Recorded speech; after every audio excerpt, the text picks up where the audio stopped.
साल पहले लाइन डाली थी सीवरेज की हमारे यहाँ पे और बरोई मल्ला में, तो वो लाइन जो है इंजीनियर साहब ने गलत डाल दी है, जिसके नतीजे में पूरा गोट पानी से डूबा हुआ है।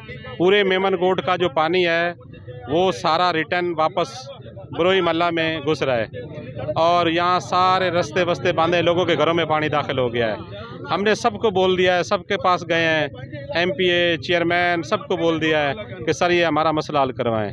किसी ने मसला हल नहीं करवाया और ये लोग अब जब इनके घरों में पानी बीमार होने लगा, अब कल एक परसों बच्चा गटर के अंदर गिर गया है, तो तंग आके ये लोग अब सारे बस बाहर आए हैं। इन्होंने रोड बंद किया है कि कोई ना कोई आके हमारी सुने तो सही, क्योंकि कोई सुनने के लिए तैयार नहीं।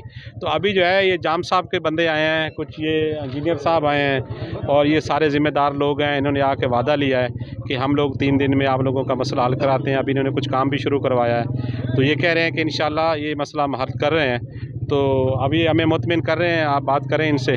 3 दिन के बाद अगर हल ना हुआ तो क्या? फिर दोबारा इतवार को हम मुकम्मल बंद करेंगे। इतवार को हम रोड ब्लॉक करेंगे और हम टेंट लगाएंगे, रोड पे हम बैठेंगे जब तक हमारा, अब हम बारिश का पानी तो बर्दाश्त कर सकते हैं लेकिन हम गटर के पानी में नहीं बैठ सकते। ना हम मुसलमान हैं, हम ना इबादत कर सकते हैं, ना नमाज के लिए मस्जिद जा सकते हैं। तो बच्चे हैं हमारे और घरों में बीमारियां फैल रही हैं, तो इसका कोई हल नहीं है। गटर के पानी में कौन सा मुसलमान है, कौन सी दुनिया में गटर के पानी कोई बंदा बैठ सकता है?